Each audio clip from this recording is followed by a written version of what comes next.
विद्यार्थी शिक्षणात पक्का असेल व विद्यार्थ्याला आईवडिलाची पक्की साथ असेल तर विद्यार्थी कधीच कमी पडणार नाही आणि त्याला भरगच्च यश आल्याशिवाय राहणार नाही आणि तो सक्सेस झाल्याशिवाय राहणार नाही आणि त्याचं स्वप्न ध्येय पूर्ण झाल्याशिवाय राहणार नाही.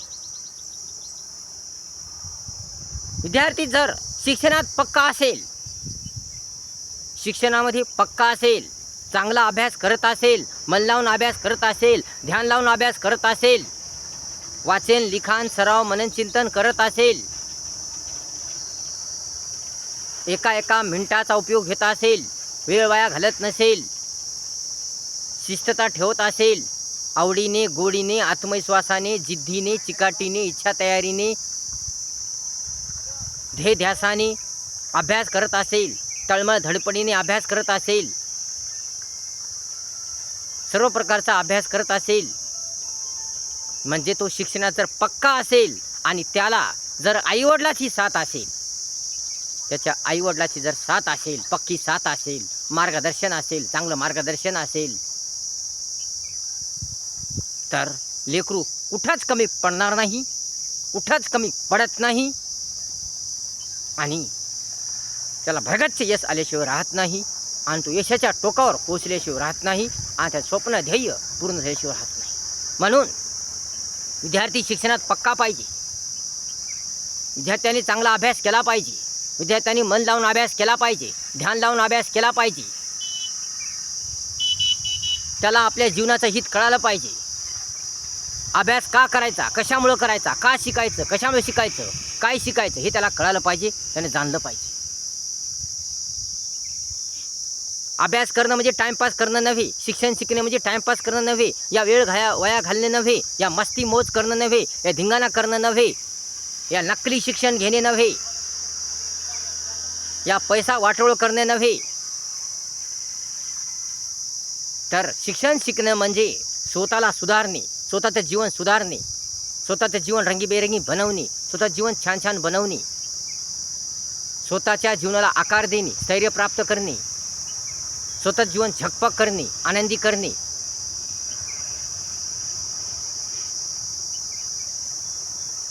म्हणजेच शिक्षण शिकणे होय. म्हणून विद्यार्थ्यांनो, अभ्यासाचं महत्त्व ओळखा, अभ्यासाचं महत्त्व जाणा, मन लावून अभ्यास करा, ध्यान लावून अभ्यास करा, आईवडिलांचं ऐका, शिक्षकांचं ऐका, घोकांपट्टी सोडून द्या. मन लावून ध्यान लावून आवडीने गोडीने आत्मविश्वासाने दूरदृष्टीने चांगला हेतू ठेवून, चांगला उद्देश ठेवून, स्वप्न ध्येय ठेवून, ध्यास ठेवून, धैर्य ठेवून, धीर ठेवून, दिलासा ठेवून, आत्मविश्वास ठेवून, दूरदृष्टी ठेवून, इच्छा तयारी आवड गोडी जिथं चिकाटी ठेवून तळमळ धडपडीने अभ्यास करा. तुम्हाला काहीतरी बनायचं आहे, तुम्हाला काहीतरी व्हायचं आहे, तुम्हाला तुमची प्रगती करायची, तुमचा विकास करायचा आहे, तुम्हाला तुमचं जीवन सुधारायचं आहे, तुम्हाला तुमचं जीवन सुंदर बनवायचं आहे, काहीतरी करून दाखवायचं आहे, काहीतरी होऊन दाखवायचं आहे, आपलं नाव कमवायचं आहे, आपल्या आईवडिलाचं नाव कमवायचं आहे, गाजवायचं आहे, सर्वत्र गाजवायचं आहे. यासाठी तुम्ही अभ्यास करा, यासाठी मन लावून अभ्यास करा. टाईमपास बस झाला, खेळणं बस झालं, मस्ती बस झाली. एकदा गेलेली वेळ परत येत नाही म्हणून वेळ वाया घालू नका, टाईमपास करू नका. म्हणून चांगल्या रीतीने अभ्यास करा. मराठी गणित इंग्लिशचा पाया पक्का करा, बेसिक पक्का करा. कारण मराठी गणित इंग्लिश आल्याशिवाय काही होत नाही. मराठी गणित इंग्लिश हे 3 विषय फार महत्त्वाचे आहेत, फार उपयोगी आहेत. म्हणून हे 3 विषय आलेच पाहिजे, हे 3 विषय जमलेच पाहिजे, तरच तुमची प्रगती होते, तुमचा विकास होतो. म्हणून चांगल्या रीतीने अभ्यास करा. तुमच्या जे कमी आहे, ज्याची उणीव आहे, ज्याची कमतरता आहे ती पूर्ण भरून काढा. वाचन करा, लिखाण करा, सराव करा आणि मनन चिंतन करा. वेगळ्या प्रकारची पुस्तके वाचा. कुठले पुस्तक असो, कोणतं पुस्तक असो, कुठले वर्तमानपत्र असो, काहीही असो, सगळ्या प्रकारची पुस्तके वाचा. जनरल नॉलेजची पुस्तके वाचा, ऐतिहासिक पुस्तके वाचा, भौगोलिक पुस्तके वाचा, सर्व प्रकारची पुस्तके वाचा, सर्व प्रकारची. कारण सर्व प्रकारच्या पुस्तकातून आपल्याला वेगळ्या प्रकारचं जनरल नॉलेज मिळतं, ज्ञान मिळतं. शब्द वाचा, क्रियापद वाचा, वेगळ्या प्रकारची पुस्तके तुम्ही वाचत राहा. तुम्ही नुसतं पास होऊन फायदा नाही, या टक्केवारी घेऊन फायदा नाही. या शिक्षणाने, चांगल्या शिक्षणाने, दर्जेदार शिक्षणाने तुमची प्रगती झाली पाहिजे, तुमचा विकास झाला पाहिजे, तुम्ही सुधारले पाहिजे, तुम्ही सुधारलं पाहिजे. म्हणजे खरी तुमची प्रगती झाली पाहिजे. खरी प्रगती झाली पाहिजे, खरा विकास झाला पाहिजे, खरं ज्ञान तुम्हाला प्राप्त झालं पाहिजे. जीवन कसं जगायचं, आपलं जीवन कसं सुधारायचं हे तुम्हाला कळालं पाहिजे, हे तुम्हाला माहीत झालं पाहिजे. म्हणून शिक्षण शिका स्वतःला सुधारण्यासाठी. या शिक्षण शिका केवळ नोकरीसाठी नाही, पास होण्यासाठी नाही, या टक्केवारीसाठी नाही, तर शिक्षण शिका तुम्हाला सुधारण्यासाठी, स्वतःला सुधारण्यासाठी, आपली प्रगती करण्यासाठी, आपला विकास करण्यासाठी, आपली सर्वांगीण प्रगती करण्यासाठी, आपल्या कळण्यासाठी, समजण्यासाठी, शहाणपण येण्यासाठी, समजदारपण येण्यासाठी, आपल्या सर्व काही माहीत होण्यासाठी. म्हणून आवडीने गोडीने शिक्षण शिका. सर्व बाबीचा अभ्यास करा, परीक्षण करा, निरीक्षण करा, आत्मपरीक्षण करा. सर्व प्रकारचा तुम्ही अभ्यास करा, वाचन करा, लिखाण करा, मनन चिंतन करा. व्यावसायिक शिक्षण शिका, स्वतःला सुधारण्यासाठी शिक्षण शिका, स्वतःची प्रगती विकास करण्यासाठी शिक्षण शिका, स्वतःला इतराला, समाजाला, देशाला सुधारण्यासाठी आपलं शिक्षण शिका. मन लावून शिका, चांगली गुणवत्ता ठेवा, चांगल्या गुणाची सांगड घाला आणि चांगलं शिक्षण शिका. चांगलं शिक्षण घ्या, सुशिक्षण घ्या.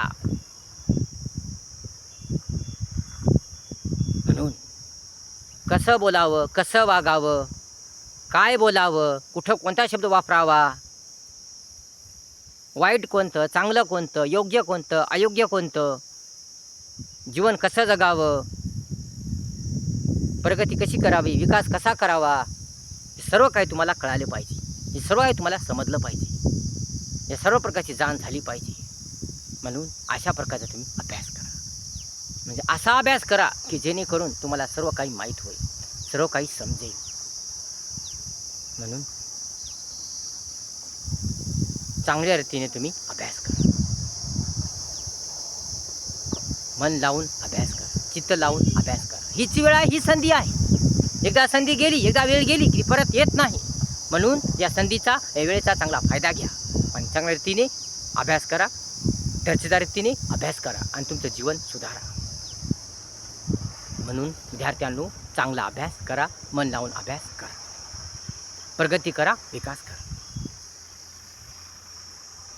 तुमचं जीवन तुम्ही सुधारा, तुमचं जीवन तुम्ही रंगीन बनवा, तुमचं जीवन तुम्ही छान बनवा, तुमचं जीवन तुम्ही दर्जेदार बनवा, चांगलं बनवा, दर्जेदार बनवा. कारण विद्यार्थी जर शिक्षणात पक्का असेल तर तो कुठंच कमी पडणार नाही. आणि अशा विद्यार्थ्याला जो चांगला शिकत आहे, चांगला घडत आहे, चांगला अभ्यास करत आहे, मन लावून अभ्यास करत आहे, ध्यान लावून अभ्यास करत आहे, तळमळीनं अभ्यास करत आहे, धडपडीनं अभ्यास करत आहे, अशा विद्यार्थ्याला आईवडिलांची साथ असली पाहिजे. आईवडिलांनी इतर कुठंही ठेवू नये, कुणाच्याही पाहुण्याच्या घरी लेकराला ठेवू नये, आपल्याकडे ठेवावं, त्याच्याकडे स्वतः लक्ष द्यावं, त्याला वेळ द्यावा, त्याला मार्गदर्शन करावं, त्याचा स्वतः अभ्यास घ्यावा, त्याला चांगल्या गोष्टी समजून सांगाव्यात.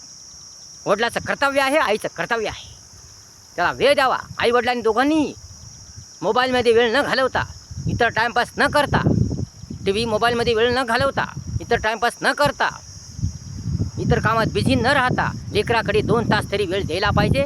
त्यांच्या प्रश्नाचं उत्तरं दिली पाहिजे. त्यांचे प्रश्न काय, त्यांची समस्या काय, त्यांच्या अडचणी काय, त्यांच्या मनात काय आहे, त्यांना काय म्हणायचं आहे, त्यांचं मत काय आहे, हे सर्व जाणून घेतलं पाहिजे. आणि त्यांच्या सर्व प्रश्नाचे उत्तरं, त्यांच्या समस्या सोडवल्या पाहिजे, त्यांच्या मनात समाधान केलं पाहिजे, त्यांना वेळ दिला पाहिजे, त्यांचा अभ्यास घेतला पाहिजे. तरच हे लेकरं सुधारतील, चांगलं बनतील, सुंदर होतील. म्हणून आईवडिलांचं मार्गदर्शन असल्याशिवाय लेकरं सुधारत नाही. म्हणून लेकरं आपल्याकडेच असली पाहिजे, इतर कोणाकडे ठेवू नये. म्हणून आईवडिलांचंच कर्तव्य आहे, वडिलांचंच कर्तव्य आहे, आईचंच कर्तव्य आहे आपल्या लेकराला सुधारण्याचं, आपल्या लेकराला चांगलं मार्गदर्शन करण्याचं, आपल्या लेकराचं जीवन सुधारण्याचं.